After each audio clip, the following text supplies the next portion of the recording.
Donc, comme je vous l'ai dit la semaine dernière, mon projet au cours des 3 années là, qui vont s'écouler, c'est de présenter l'ensemble des recherches que nous avons faites dans le désert oriental d'Égypte, dans la perspective à la fois de l'étude du commerce érythréen, c'est-à-dire le commerce entre l'Empire romain, l'Inde, Trapobane et au-delà, d'une part, et d'autre part l'exploitation des ressources naturelles dans le désert oriental. Et j'ai décidé de commencer par vous présenter les faits nouveaux, c'est-à-dire ce que nous avons fouillé avec notre équipe, et ce que personnellement moi-même j'ai fouillé, de façon à ce qu'on ait les bases. À partir de là, nous étudierons ce qui avait été écrit jusqu'alors et progressivement nous essaierons de bâtir une synthèse. Alors la semaine dernière, j'ai commencé tout à fait basiquement par suivre la route qui menait de Coptos, où était située l'origine des routes, et à la fois sous l'Empire romain la douane et l'armée romaine, route qui va à Myos-Hormos. Je n'avais pas atteint la mer Rouge, mais nous allons l'atteindre aujourd'hui. Et puis nous commencerons à examiner les fouilles faites le long de la route de Bérénice, en nous arrêtant principalement sur le premier fort de la route de Bérénice, qui s'appelait Didumoy et qu'aujourd'hui s'appelle Hasselmeni, qui nous prendra un peu de temps, car c'est probablement celui que nous connaissons le mieux à l'heure actuelle. Alors, continuons donc la route de Myos-Hormos. Nous nous étions arrêtés à Maximianon. Donc, je vous rappelle simplement ces deux routes, Coptos, Myos-Hormos et Coptos-Bérénice. La première qui fait à peu près 170 km de longueur et l'autre, nous le verrons, beaucoup plus longue, 380 km.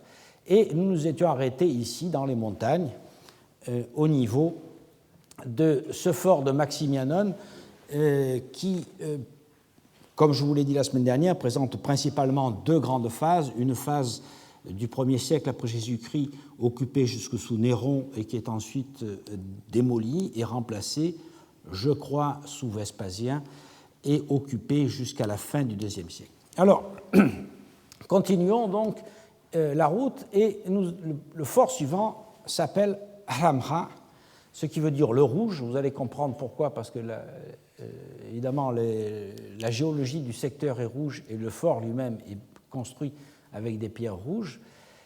Le fort d'Haramha, malheureusement, ne nous a pas livré de textes qui nous permettent de savoir comment il s'appelait dans l'Antiquité. Il ne nous a pas livré de texte parce que, comme vous le voyez, il est au milieu du wadi, donc enserré entre deux hauteurs, et que la porte qui est située donc sur le côté nord, et donc le dépotoir qui généralement nous livre les textes, a été emporté par le wadi et ensuite recouvert par la route asphaltée actuelle, et donc il n'y avait absolument aucun espoir de trouver quoi que ce soit. Ce fort, en fait, pour vous fixer les idées, est à peu près 130 km de Coptos et à 50 km de la mer, et il a été fouillé par Michel Rédé en 1996. On voit ici une photo satellite. Vous voyez que le wadi a pénétré dans le fort, il a détruit l'angle sud et il a rempli le puits qui devait être dans ce secteur. On voit très bien sur la photo satellite, encore aujourd'hui, les casernements tout le long, et ici un petit bâtiment qui est du même type que celui que nous avons déjà vu à Crocodilo et à Maximianon. C'est un carré à peu près qui fait du même ordre que les autres, 59 mètres par 57, avec 4 tours d'angle. Ça, c'est le plan que nous avions levé à l'époque. Les tours sont en partie abîmées, mais elles sont bien restituables. Et à certains endroits, le rempart est complètement conservé, puisqu'on a le chemin de ronde et une partie du mur qui borde le chemin de ronde. C'est donc un plan très simple, comme vous voyez, avec des casernements adossés aux courtines et ce bâtiment carré sur lequel nous ne savons toujours pas ce qu'en dire, et je pense que Michel Rédé aura une opinion là-dessus, et nous en débattrons dans 15 jours. Et on ne peut pas en dire grand-chose dans la mesure où, comme tous les forts de cette époque-là, il est extrêmement propre. Lorsque Michel Rédé a fouillé les casernements, et on a trouvé du sable posant directement sur le substrat de colluvion du Wadi, et qu'il y avait très très peu de mobilier archéologique. Tout ce qu'on peut dire, c'est qu'il est occupé au IIe siècle, mais on n'en sait pas beaucoup plus. Donc, c'est une aporie. La seule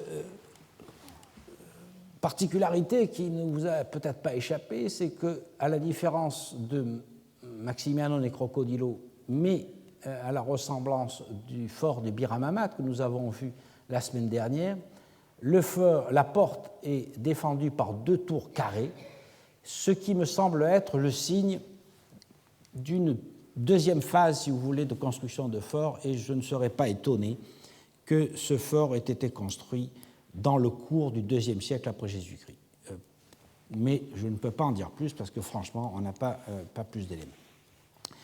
Alors, un autre site tout à fait important sur lequel nous aurions dû beaucoup plus travailler et sur lequel malheureusement nous n'avons pas passé assez de temps, c'est celui qui s'appelle Bir Seyala aujourd'hui et qu'on suppose être l'ancien Simiou, qui est situé à une quinzaine de kilomètres du fort précédent et à une quarantaine de kilomètres de la mer, dans un coude de la route.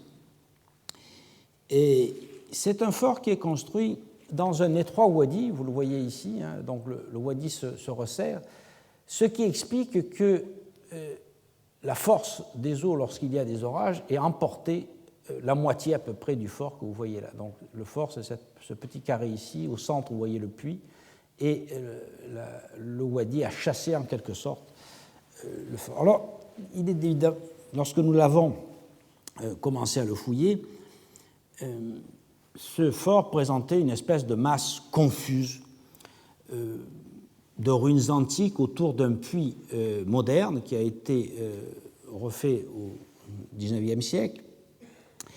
On remarquait tout autour des déblais assez importants, vous voyez ici sur la photo satellite, qui correspondent au creusement du puits. Et à vrai dire, l'état des ruines n'était pas extrêmement engageant, surtout que le wadi ici avait totalement arraché la porte et évidemment le dépotoir qui était devant. Or, je vous le rappelle, la mission était quand même au départ essentiellement prévue pour mieux comprendre l'ensemble de ce dispositif, en grande partie en utilisant les textes que nous trouverions dans ces forts, et évidemment l'absence de tout dépotoir enlevait tout espoir en quelque sorte de trouver des textes, et de fait on n'a pratiquement rien trouvé dans les fouilles que nous y avons fait. Mais j'ai beaucoup de regrets de ne pas avoir plus passé de temps sur le fort du Bir Seyala, car c'est sûrement un point essentiel du dispositif. Vous allez comprendre pourquoi. D'une part, donc là vous voyez le plan masse que nous avons réalisé à l'époque, et vous voyez comment le wadi a détruit une grande partie du fort. Ce qui importe d'abord, c'est de comprendre que la nappe phréatique est très proche, et donc que c'était un puits facile à creuser. D'autre part, comme on peut le voir, alors vous voyez ici la masse un peu confuse des ruines, avec le puits moderne qui est ici, et puis le rempart au moment où j'étais en train de faire les dégagements. Et comme on peut le voir sur le plan, il ne correspond pas à ce que nous avons vu jusqu'à présent, c'est-à-dire que nous n'avons pas affaire à un fort carré avec 4 tours d'angle rondes et une porte axiale, mais quelque chose d'un peu plus confus qui se voit très nettement sur le plan. En fait, la restitution qu'on peut faire du plan montre que la longueur, si vous voulez, dans ce sens, fait un peu plus de 42 mètres, mais évidemment, je ne peux pas le restituer totalement dans la mesure où ça a disparu, pour une largeur de 37 mètres 60, donc pas du tout les 50 mètres par 50 mètres des autres. Et il n'y a pas de tour d'angle, et on voit bien qu'il y a plusieurs phases dans la construction du rempart. La porte n'était pas placée comme nous l'attendions sur le flanc nord, mais probablement dans cette partie-là, et malheureusement, elle a totalement disparu.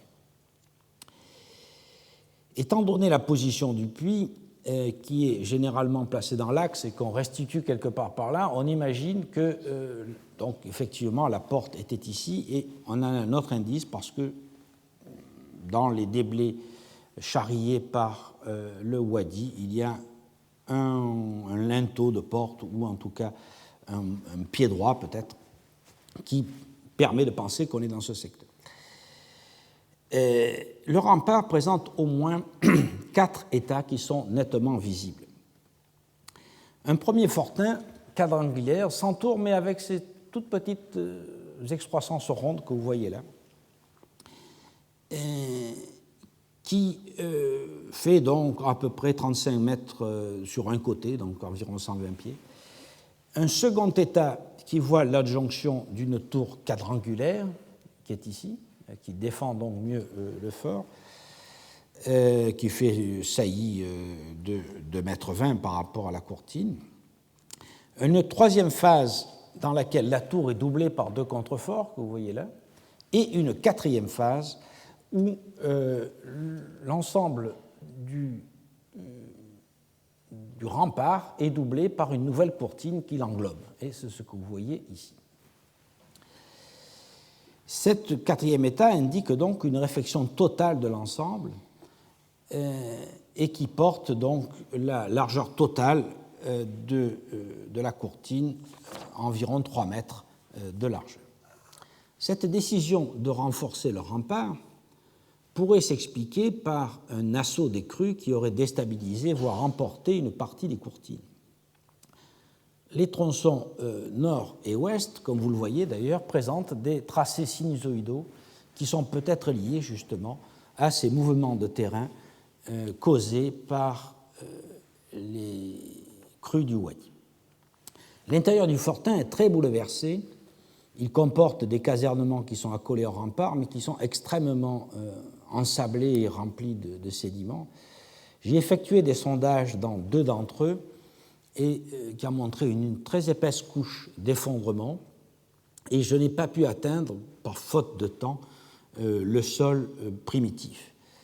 Il existe 3 citernes que vous voyez qui sont ici, là, sur cette photo, qui sont creusées probablement à côté du puits,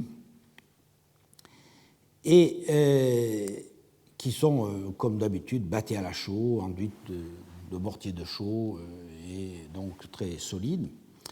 Le matériel archéologique qui a été trouvé dans les sondages est homogène, mais il montre seulement la phase finale d'occupation, qui est à peu près contemporaine de celle de Maximianon, c'est-à-dire de la fin du IIe siècle, ou peut-être du tout début du IIIe siècle. J'ai beaucoup de regrets de ne pas avoir travaillé plus longtemps sur ce site, car avec le recul, il me paraît un site clé à cause de ses particularités architecturales et de son nom probable. Alors, le nom, on le sait comment? On sait parce que dans les ostracas trouvés sur le site de Maximianon, nous savons que la station suivante s'appelle Simiou. Or, si on fait ces ostracas sont plutôt du début du IIe siècle après Jésus-Christ. Alors, si on fait l'hypothèse que, comme je viens de le dire, le fort de Hamra, qui est situé entre celui-ci, donc de Bir Sayala et Maximianon, n'est construit que quelque part dans le IIe siècle, il est vraisemblable que ce Simiou désigne le fort suivant, c'est-à-dire celui qu'on suppose être Bir Sayala. Mais évidemment, tout ça, c'est un château un peu fragile, hein, un tissu d'hypothèses, mais j'y crois assez. Donc la question de la date d'occupation du fort doit prendre en compte à la fois ce nom, et nous allons voir qu'il n'est pas négligeable, et le matériel évidemment qu'on trouve. Alors, le nom est important parce que si ce fort s'appelle Simiu, on pourrait peut-être, à la suite d'une hypothèse d'Adam Bülow-Jacobsen, le rapprocher de Simias, qui s'écrit avec deux M, hein, Simias, qui était un ami, au sens des textes de Ptolémée III, que Ptolémée III avait envoyé en Afrique à la recherche d'éléphants de guerre. C'est ce que nous dit Agatharchide dans Diodore de Sicile, livre 3, paragraphe 18. Donc, Simiu serait alors, dans ces cas-là, le puits de Simias, et si on identifie donc les deux, il serait possible d'imaginer une première implantation à Seyala à l'époque ptolémaïque. Et évidemment, ça rencontre l'observation que nous avons faite auparavant, qui constate que dans ce secteur, la nappe phréatique est très proche, et donc il était aisé de creuser des puits. Alors, si on revient au site lui-même, on se rend compte que le plan tel que vous voyez là, évidemment, qui est très partiel, se rapproche du petit fort d'Abrac, qui est là aussi un quadrilatère de 33 mètres de côté, là aussi sans tour d'angle, avec une simple cour entourée d'une rangée de pièces, et un site qui a été prospecté par Steve Sidebotham et qui remonte à la période ptolémaïque. C'est aussi le cas, pour une phase sûrement plus tardive, du fort de Tiberiané à Baroud, prospecté par l'équipe du Mons Claudianus et publié par David Peacock et Valerie Maxfield en 1997, où là encore on a un quadrilatère formé de murs ne comportant pas de tour d'angle au départ. Les tours qui existent à Baroud ont été ajoutées dans un deuxième temps. Donc on aurait affaire à un fort de type ancien. D'autre part, nous avons observé que sur la route de Myosormos, le fort du Bir Seyala est le seul qui comporte plusieurs phases de construction du rempart. Alors certes, cela est dû à sa situation particulière dans le fond du Wadi, qui est très exposé aux inondations, mais cela aussi peut signifier que le fort a été occupé bien plus longtemps que les autres et a nécessité des réparations, des restaurations, voire des réoccupations et des reconstructions à ce moment-là. Donc, je pense que ce fort mériterait mieux que le peu de temps que j'ai pu y consacrer. Il faudrait notamment faire une grande campagne pour dégager les niveaux anciens qui ne doivent pas manquer d'exister, mais qui sont très enfouis. En tout cas, j'en ferai volontiers une étape importante dans l'équipement de la route, et je crois que ce fort ou ce poste existait déjà à l'époque de Strabon et qu'il fait partie de ces étapes qu'il évoque. Mais là encore, la question est ouverte et comme vous le voyez, des recherches supplémentaires seront nécessaires pour le résoudre. Alors si nous poursuivons notre route vers la mer, vous voyez que nous arrivons maintenant, on commence à voir la mer ici, nous étions dans le coude du Wadi ici, et nous allons arriver au fort suivant qui s'appelle Dawi aujourd'hui, parce que la montagne qui est ici s'appelle le Djebel Dawi. Un fort là aussi qui présente un certain intérêt, mais dont les réponses qu'il nous a données sont très insuffisantes.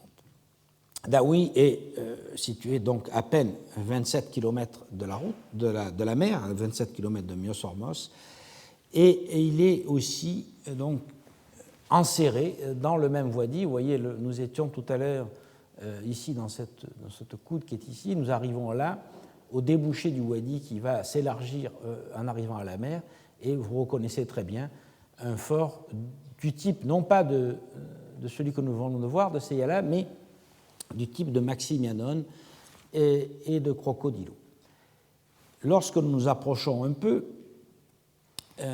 dans le plan topographique que nous avions relevé à l'époque, vous voyez que, à la différence des autres forts, la porte est située au sud le long de la piste qui aujourd'hui se devine.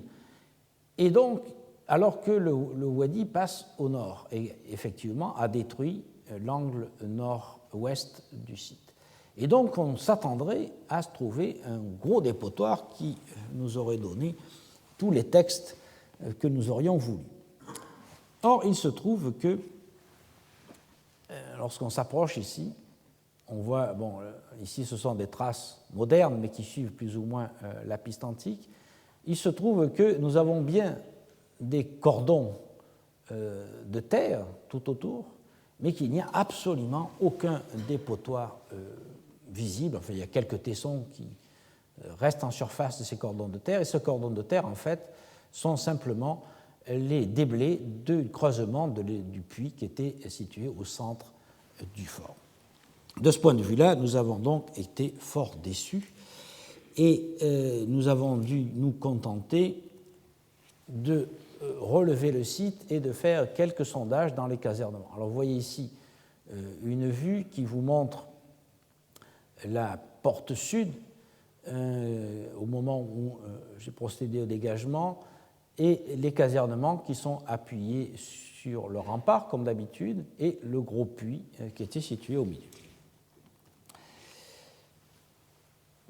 En fait, le fort est très peu ensablé et on peut enlever un plan très précis, presque sans fouille. J'ai simplement fait quelques sondages dans les casernements qui sont là et dans la porte. Le comblement, d'ailleurs, est faible et on tombe directement sous la couche de sable sur les alluvions du Wadi, donc pratiquement aucune stratigraphie à l'intérieur et, comme je vous l'ai dit, aucun dépotoir à l'extérieur. Ça nous pose donc quand même un problème, notamment pour la datation. On voit bien que le fort est toujours un peu du même type que les autres, c'est-à-dire avec des tours d'angle rondes, donc on est plutôt dans la série Crocodilo Maximianon, si j'ose dire. Mais il y a quelques particularités. D'une part, il y a un renfort sur les longs côtés des courtines par une tour, et la porte est légèrement différente de celle de Crocodilo et Maximianon. Donc on a l'impression qu'on est dans le même esprit, mais pas tout à fait peut-être à la même époque. D'autre part, comme vous le voyez, le fort n'est pas très densément occupé, donc ça correspond aussi à l'absence de dépotoir à l'extérieur, puisque nous n'avons des casernements que sur deux côtés, le côté nord et le côté ouest, que ces casernements n'ont pas été doublés et que visiblement ici, jamais rien n'a été construit.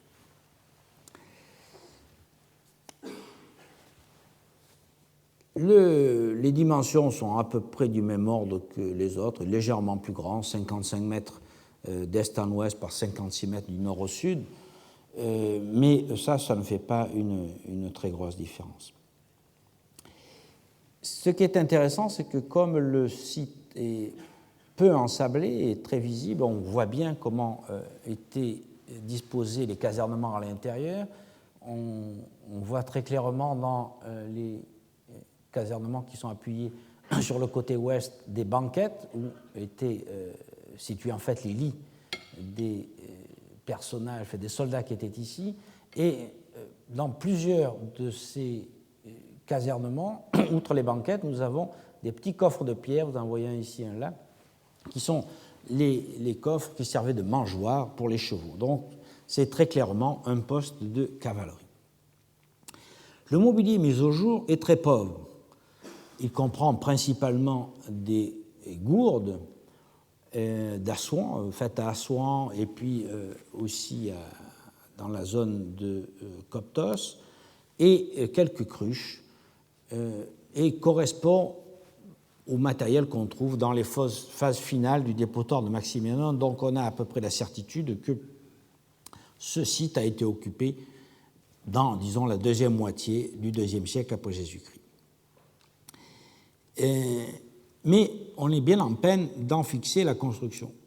On voit bien qu'on est dans la tradition des forts de Crocodilo et de Maximianon, à cause des tours, à cause du plan général, mais sans plus. Alors, la seule particularité intéressante, c'est que le fort présente ces tours supplémentaires et nous savons, par une fouille que nous avons faite bien après, une fouille qui remonte aux années 2006-2009, que le fort de Iovis, qui en fait s'appelait Dios, mais bon, dans les textes, Dios est le nom qu'on trouve dans les ostracas trouvés sur le site, et Iovis est dans des textes, notamment l'itinéraire d'Antonin. Donc dans le fort de Dios, qui est construit, là nous le savons avec une grande précision, en 115 après Jésus-Christ, nous le savons grâce à l'inscription de fondation, on a le même type de tour. Donc j'ai l'impression qu'on a affaire ici à un fort qui a été ajouté à un dispositif qui était déjà bien en place et qu'il a été ajouté quelque part dans le IIe siècle, peut-être vers le milieu du IIe siècle, qu'il a été très peu occupé, car sinon on aurait des dépotoirs importants, on n'a presque rien. Donc on a l'impression d'une fondation qui est en quelque sorte avortée et qui ne s'est pas développée. Alors pour quelle raison, c'est très difficile à dire. Peut-être est-on trop proche de Myos Hormos pour qu'il soit nécessaire de développer une implantation plus importante. Peut-être simplement le puits ne donnait pas assez bien, et d'ailleurs on voit qu'il n'y a pas de citerne, et donc il est possible que cette implantation soit un échec, ce qui expliquerait qu'on ait une phase d'occupation très courte, selon moi, dans le milieu ou la deuxième moitié du IIe siècle après Jésus-Christ. Ce n'était probablement pas le cas du fort suivant, qui est situé à Bir Han-Nahil. Alors, le problème du Bir Nahil, c'est qu'il n'est pas situé exactement sur la route qui conduit à Myos Hormos, mais sur un diverticule où il était parfois utile d'aller lorsqu'on avait besoin de s'approvisionner en eau, parce que le Bir Nahil, évidemment, a une source assez importante, une source d'eau, enfin on atteint plus facilement la nappe phréatique. Et ensuite, on pouvait se rendre à Myos Hormos. Il est vraisemblable que le Bir Nahil participe à l'alimentation en eau de Myos Hormos, qui n'a pas d'eau directement. Donc, lorsqu'on arrive aux abords de Myos Hormos, on a en quelque sorte le choix d'aller s'approvisionner en eau à Bir Nahil plutôt que d'aller directement à Myos Hormos, où on devait savoir que l'eau était très limitée. En fait, la distance est faible, puisque le Bir al-Nahil est situé à 13 km à peine de Qusr al-Qadim, qui est l'ancien Myos Hormos. Et le site est assez mal connu, parce que nous-mêmes, nous n'y avons pas fait de fouilles, nous avons simplement fait un relevé des vestiges visibles qui sont très abîmés, qui ont été réoccupés à l'époque moderne par des constructions. Vous voyez ici des bâtiments externes qui sont peut-être d'époque moderne, ici un mur moderne. Donc tout ça est assez abîmé. Et nos collègues américains d'un côté et anglais de l'autre n'ont pas fait non plus de recherches très approfondies. Le site avait été prospecté dans la fin des années 1970 par l'équipe de Whitcomb et Johnson lorsqu'ils fouillaient à Myos Hormos, une prospection conduite par Martha Prickett. Et puis donc, après notre propre relevé, le site a été vu et un peu étudié par Grimmerl et David Peacock, qui ont donné un compte rendu dans l'ouvrage qu'ils ont publié récemment sur Myos Hormos. Et donc, je vous invite à examiner. Donc, l'ouvrage s'appelle Myos Hormos, Qusr al-Qadim, Roman and Islamic Ports on the Red Sea. publié en 2006 sous la direction de David Peacock et de Lucy Blue. Alors, dans cet ouvrage, qui est principalement centré sur le port lui-même, ils abordent la question du Bir Nahil, mais ils font un compte rendu qui est très bref, qui confirme dans ses grandes lignes nos propres interprétations, mais ils mettent en doute un certain nombre d'entre elles, notamment ils mettent en doute le fait que la porte était à cet endroit-là. Pour moi, il n'y a aucun doute, même si les vestiges sont, comme vous le voyez, extrêmement peu clairs. La présence d'un dépotoir à raser à cet endroit-là donne une certitude absolue sur l'existence d'une porte et donc un plan probablement du même type que ceux qu'on a sur les autres forts de la route. On imagine que ces excroissances, là, ce sont des éboulis qui correspondent en fait à l'écroulement des tours d'angle et qu'il y avait un puits au centre. Aujourd'hui, les puits qu'on voit ici sont des puits modernes, mais la nappe phréatique est très proche. Et donc, à la différence des sites comme Maximianon, Crocodilo, Hamra, Daoui, etc., on n'a pas besoin de faire des puits énormes pour atteindre la nappe phréatique. Des petits puits suffisent. Et j'imagine que le puits antique doit se situer effectivement dans ce secteur.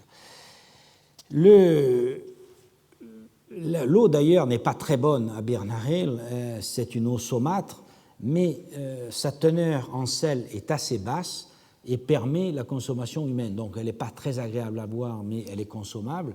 Et il est évident que lorsqu'on arrive, notamment du désert, on la trouve certainement assez bonne. Le fort donc, est situé sur une petite colline qui culmine à 320 mètres d'altitude, et il est occupé certainement au IIe siècle après Jésus-Christ. Le problème, c'est qu'on n'a pas de fouilles et on est bien obligé de se fier aux prospections qui ont été faites soit par l'équipe américaine, soit par notre propre équipe. Et le matériel est assez peu caractéristique. On y trouve principalement des amphores égyptiennes, dites amphores égyptiennes 3, et du mobilier du type gourde fabriquée à Assouan, etc. Donc on a une certitude que le fort est occupé dans le IIe siècle, mais on ne sait pas à partir de quand il est utilisé. Ma conviction est que dans la mesure où ce site fonctionne probablement comme source d'eau pour le port de Myosormos, qu'il est occupé certainement depuis l'époque ptolémaïque et qu'il est ensuite occupé au moins jusqu'à la fin de Myosormos, c'est-à-dire vers le début du IIIe siècle après Jésus-Christ. Mais malheureusement, là encore, il faudrait une fouille plus approfondie pour s'en assurer, et c'est quelque chose qui reste à faire, ce site n'ayant pratiquement jamais été touché. Alors nous arrivons enfin à la mer et à Myosormos. Myosormos, qui est situé à l'emplacement d'un site qui est connu depuis fort longtemps, qui s'appelle Qusser al-Qadim.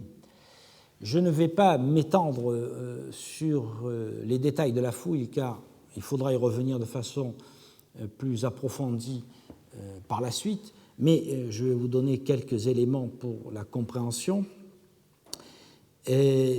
D'abord, on ne sait pas exactement à quelle époque Myosormos a été fondé. La première attestation qu'on en ait remonte à la fin du IIe siècle avant Jésus-Christ et se trouve chez Agatharchide dans une partie qui est rapportée par Photius en 250, paragraphe 81. Agatharchide donne la première attestation sûre du toponyme et ajoute que le port qu'il décrit comme l'Hymen Méga, c'est-à-dire un grand port, s'appelle à son époque Aphrodite, mais apparemment ce nom ne s'est pas imposé. En revanche, il ne mentionne pas le port de Bérénice à cette époque-là, pourtant qui existe. Le développement de Myosormos est lié directement à l'accroissement du commerce oriental suscité par la demande grandissante des produits de luxe érythréens à Rome. On a effectivement une concomitance entre la présence accrue de négociants italiens à Alexandrie dans le IIe siècle avant Jésus-Christ et la charge confiée en 130 avant Jésus-Christ à un certain Sotérikos, qui est un grand personnage de la cour d'Alexandrie, et qui est délégué à l'extraction des pierres précieuses et aux navigations dans la mer Rouge, évidemment avec pour mission de s'assurer de la sécurité des transports d'aromates et du commerce en général dans le désert de Coptos. Donc, on voit se créer, se développer ce port, dans les textes en tout cas, au IIe siècle avant Jésus-Christ. Le développement va complètement changer de nature à partir de l'époque d'Auguste, car au témoignage de Strabon, le trafic alors se multiplie par pratiquement 10 par rapport à ce qu'il existait auparavant, et donc on doit assister à une explosion en quelque sorte des constructions dans cette zone. Les fouilles qui ont été dirigées d'abord par les fouilles faites par l'équipe américaine de Whitcomb Johnson et puis de David Peacock et de Lucy Blue ont beaucoup apporté à notre connaissance du site, et je vous renvoie donc au livre qui a été publié par eux en 2006, et puis il y a un autre volume plus récent. Et pour ma part, j'avais développé l'hypothèse dans un livre que nous avons publié en 2004 sur la route de Myosormos, que, étant donné qu'à l'époque, on ne connaissait pas de vestiges d'époque ptolémaïque à Qusr-al-Khadim, j'avais pensé que, en fait, ce qu'on voit ici à Qusr-al-Khadim, bon, il faut que vous imaginiez que le port était situé dans ce secteur-là, dans la Chakpa, qui est aujourd'hui complètement ensablée, et les constructions se développent sur cette petite colline qui est ici, et peut-être en bordure ici. Donc j'avais imaginé que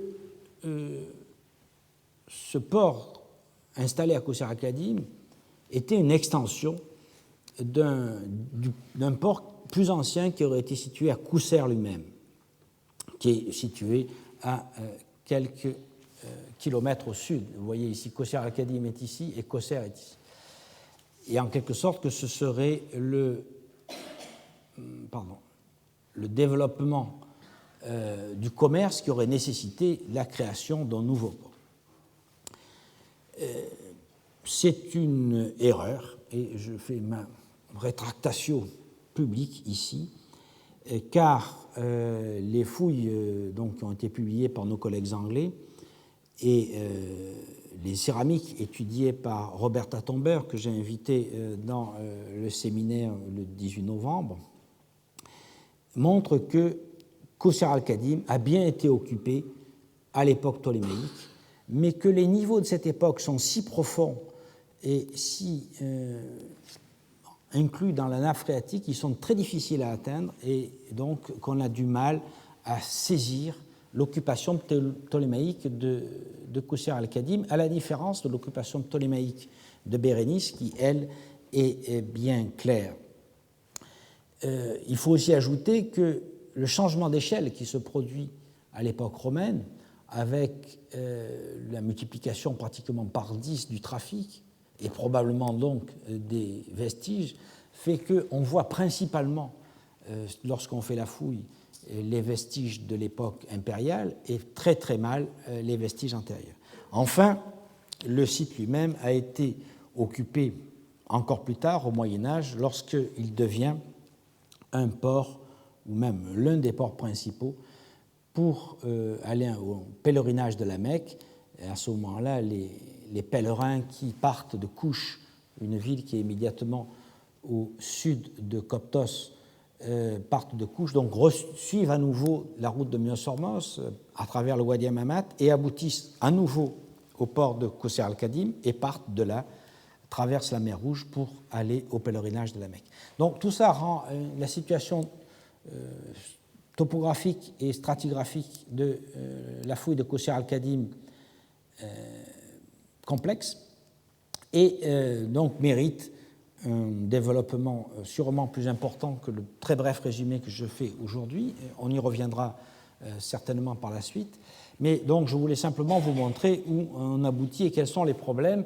Alors ici, un problème plus récent que nous avons vu se construire dans les années, à la fin des années 1990, c'est ce grand complexe touristique qui a privatisé l'ancienne, la plage qui en fait est l'entrée du pont antique, qui a probablement détruit une partie des vestiges, mais bon, le site principal est situé ici et donc à l'abri, et qui évidemment fausse un peu la perception aujourd'hui.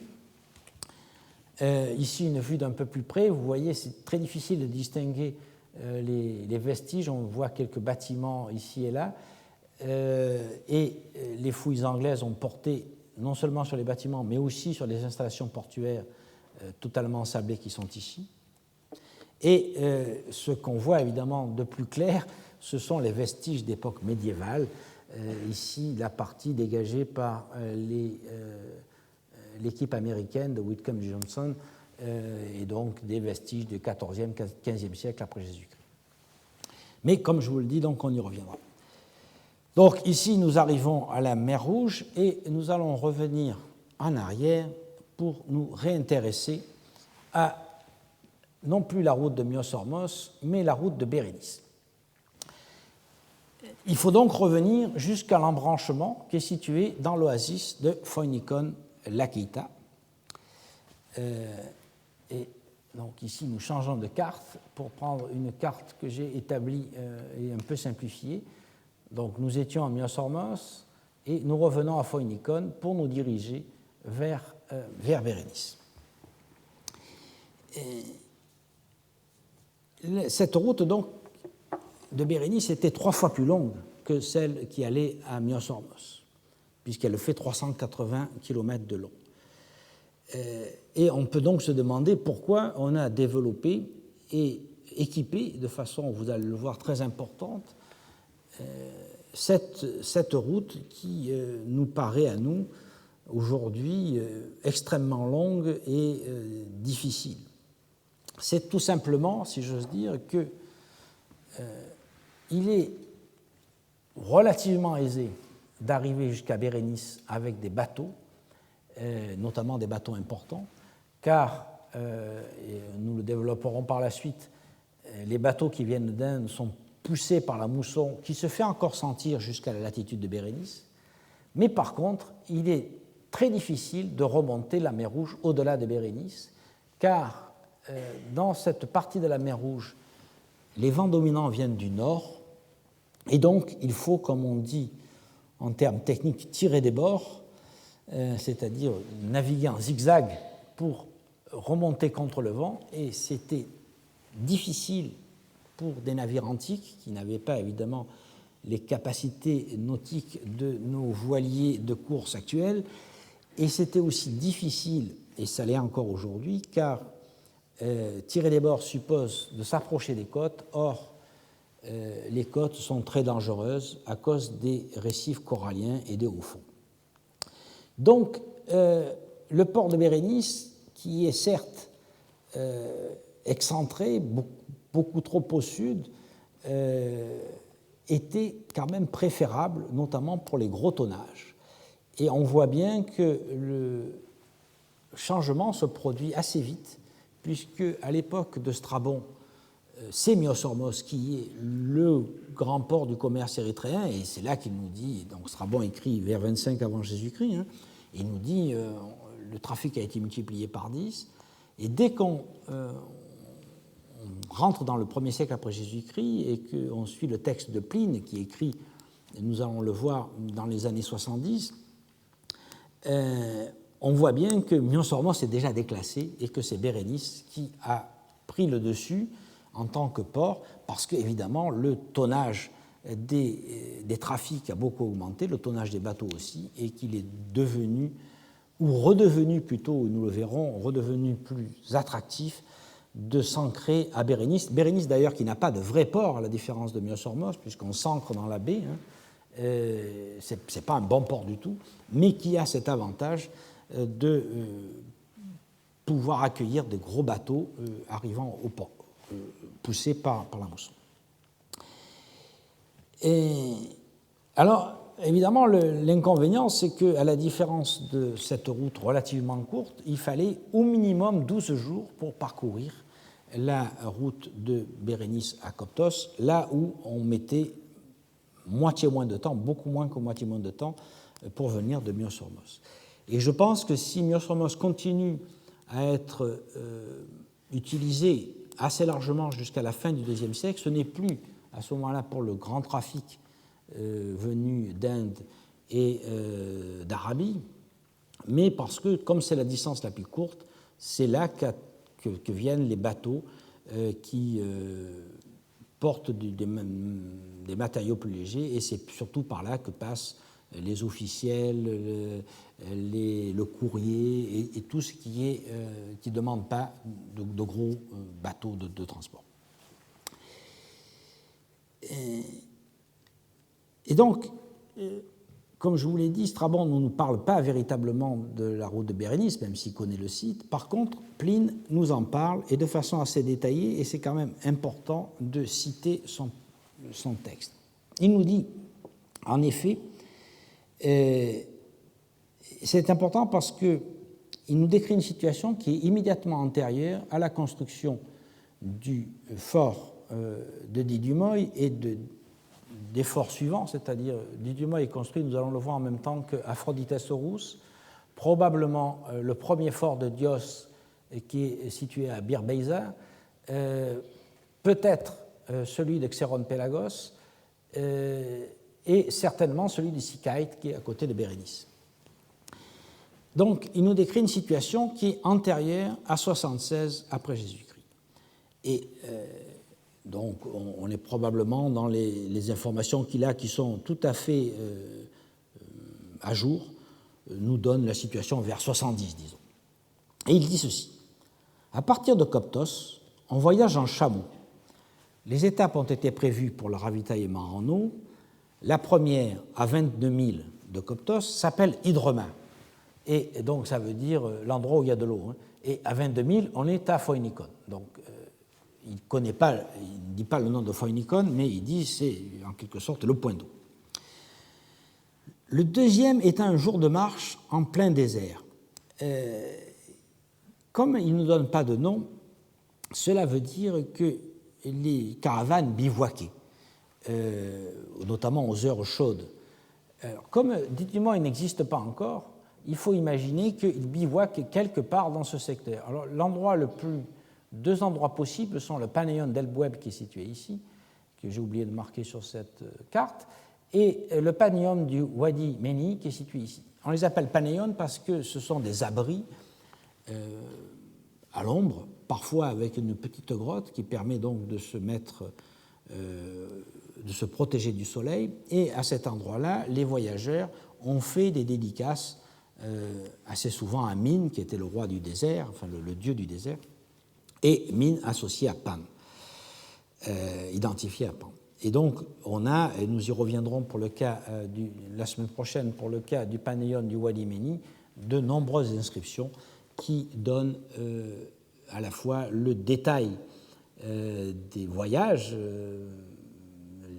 le nom des gens, d'où ils viennent, leur date, et aussi donc quelques dévotions faites à cette occasion. Donc il nous dit, le deuxième jour est un jour de marche en plein désert, le troisième jour dans un autre hydroma à 85 000 de Coptos.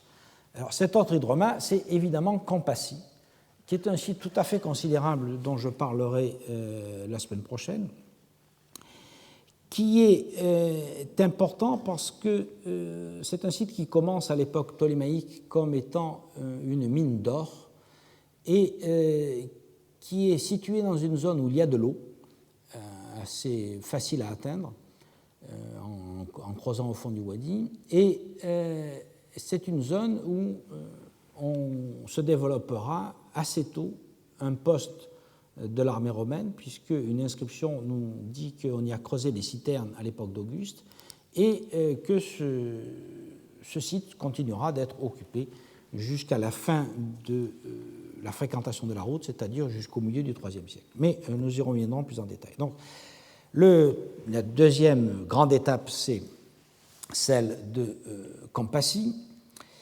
Et ensuite, il nous dit, on s'arrête à nouveau en plein désert. Alors là, c'est quelque part entre Dios et Xéron-Pélagos, mais à cette époque-là, les forts n'existent pas encore. Puis, on arrive à l'hydroma d'Apollon, qui est ici, qui est une fondation d'époque ptolémaïque, qui est située, dit-il, à 184 000 de Coptos. Puis, à nouveau, on fait un bivouac en plein désert, et on arrive ensuite au nouveau hydroma, Kainon hydroma, qui est situé ici, à quelques encablures de Bérénice. Et donc, il dit ensuite, on arrive à la ville de Bérénice, où se trouve le port sur la mer Rouge, qui est situé à 257 000 de Coptos. Mais, dit-il, comme la plus grande partie du trajet s'effectue de nuit à cause de la chaleur, et que l'on bivouaque pendant la journée, le trajet de Coptos à Bérénice prend au total 12 jours, et c'est une durée sûrement assez courte. Il y a des cas où on a sûrement mis plus de temps pour parcourir la route, mais c'est une bonne approximation du temps nécessaire. Alors ce passage est situé dans le livre 6 de l'Histoire naturelle, au paragraphe 102 et 103. Comme les caravanes marchaient environ 30 km par jour, ou plutôt par nuit, il s'ensuit donc que toutes les étapes ne sont pas mentionnées par Pline. Par exemple, j'imagine qu'on faisait au moins 2 bivouacs entre Phoinikon et Campassie, comme je vous l'ai dit, peut-être à El-Boueb et au Wadi Meni.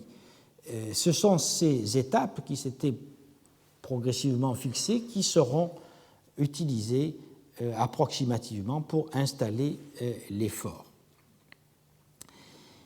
Et le premier de ceux-ci, que nous allons voir, sera le fort de Didumoy, qui est donc situé à une quarantaine de kilomètres de Phoinikon, et sur lequel je vais m'approfondir maintenant, après vous avoir laissé les 5 minutes de pause qu'on m'a bien recommandé de laisser.